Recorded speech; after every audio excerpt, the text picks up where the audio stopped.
পরে ঘর থেকে বেরিয়ে যাবি। পুরো সব কথা আসছে মাসের মাথা খাইতে। নে এটা দিয়ে খা।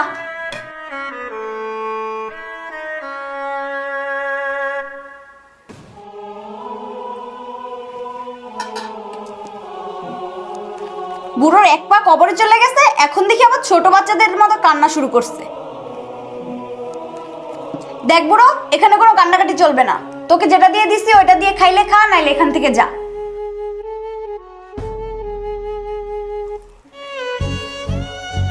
ও বুঝছি, এটা দিয়ে তোর গলায় ভাত নামবে না। দেখ বুড়ো, তোর সাথে এখন আমি কি করতেছি। যা, তোর এখান থেকে ভাত খাওয়া লাগবে না। বৌমা,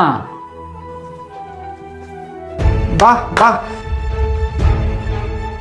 আজকে যদি আমি অফিস থেকে তাড়াতাড়ি না ফিরতাম, তোমার এই ব্যবহারটা আমি নিজের চোখে কখনোই দেখতে পারতাম না।